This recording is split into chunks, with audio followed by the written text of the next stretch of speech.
Mahfud MD beri ultimatum Al Zaitun dan Panji Gumilang.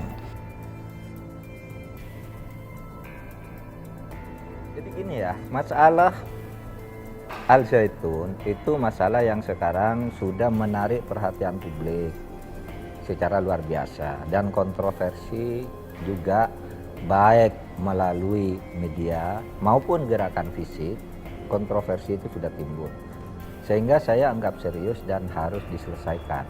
Saya akan rapat dengan pejabat-pejabat tertinggi di lingkungan Polhukam untuk mengambil sikap. Pesantren Zaitun ini perang neo-cortex war, perang narasi.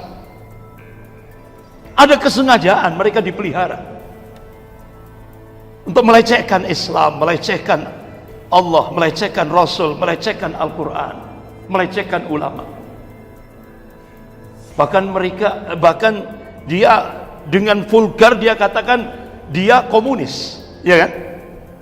Panji Gumilang kan menyatakan dia komunis, terang-terangan vulgar. Upaya politisasi itu artinya biasanya ada orang menjadikan isu itu untuk memojokkan pemerintah. Misalnya pemerintah ini kok diem aja, anda becus, kalau orang lain langsung ditangkap, kalau ini dibiarkan, kan gitu. Itu kan politisasi, padahal ini kan sebenarnya kan baru muncul seminggu ini kan.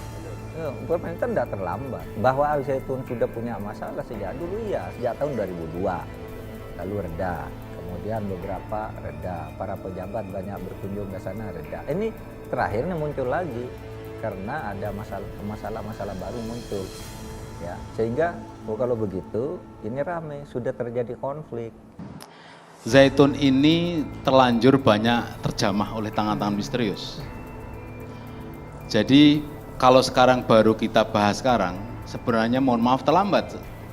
Tahun 2002 itu Pak Kapolri, Pak Dai Bakhtiar, itu sudah melabeli Zaitun ini sebagai kelompok sesat dan teroris ekstremisme. Cuman saat itu Pak Panji Gumilang membantah, enggak, kami bukan kelompok itu.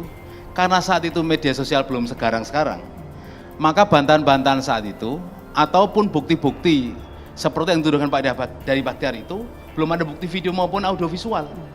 Beda dengan sekarang, sudah 20 tahun kemudian, tahun 2023, bukti-bukti Pak Panji nggak bisa dibantahkan seperti Anda bilang tadi kan. Sehingga mau bantah kayak apa nggak bisa kalau sekarang.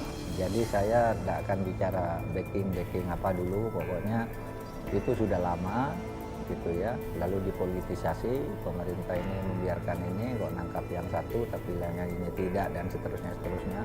Lalu dikaitkan dengan kunjungan pemerintah di masa lalu gitu, seakan-akan itu peliharaan pemerintah gitu. Nah, nanti semua itu kita bicarakan gitu ya.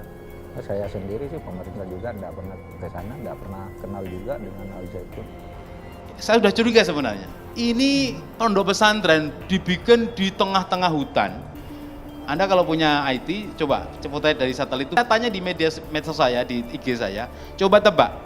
Ribuan orang yang di dalam di dalam bangunan ini siapa mereka? Ini saya pertanyakan di IG saya, Instagram saya. Jawabannya macam-macam. Nah, sayangnya ini rahasia publik. Yang disebut Pak Kumis tadi kan itu rahasia umum sebenarnya.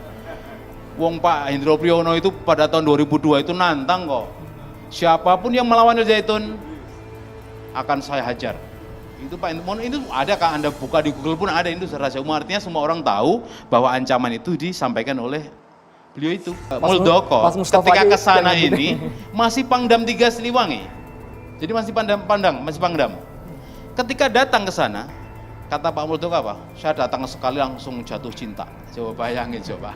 Hasil pembicaraan, hasil salaman dengan Pak Panji Gumilang itu, wah, kira-kira bahasa beliau ini karena hipnotis lah. Hipnotis itu kalau bahasa Malaysia itu pesona. Menurut saya bahan untuk bersikap itu sudah cukup.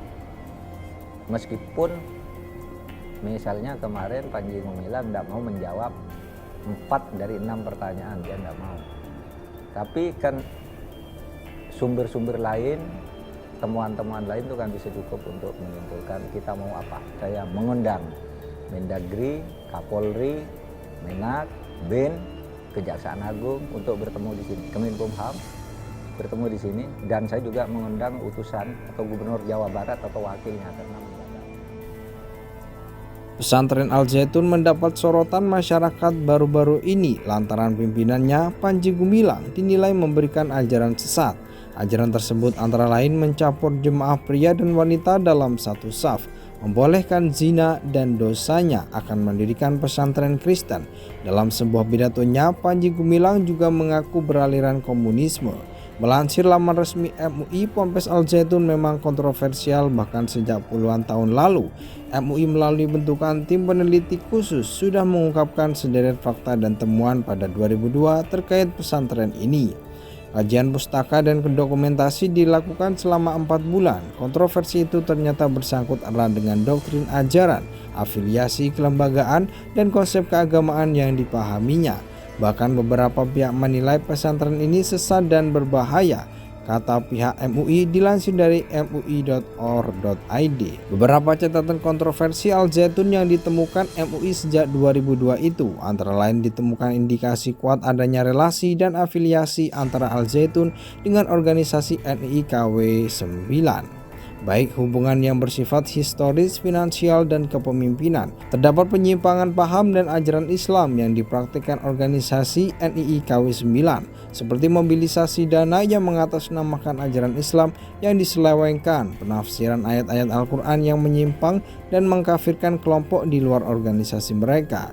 MUI menemukan adanya indikasi penyimpangan paham keagamaan dalam masalah zakat fitrah dan kurban yang diterapkan pimpinan Al Zaitun sebagaimana dimuat dalam majalah Al Zaitun.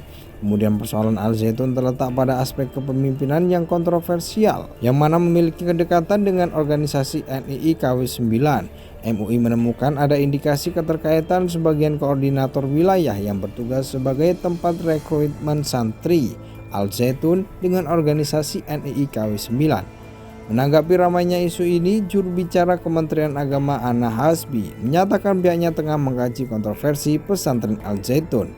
Pondok pesantren yang berada di Indramayu itu dituding menyebarkan ajaran sesat hingga berujung demonstrasi penolakan dari masyarakat setempat.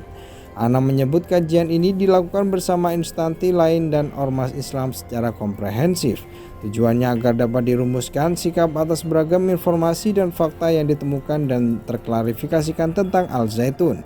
Jika Al Zaitun melakukan pelanggaran berat menyebarkan paham keagamaan yang diduga sesat, maka kami bisa membekukan nomor statistik dan tanda daftar pesantren.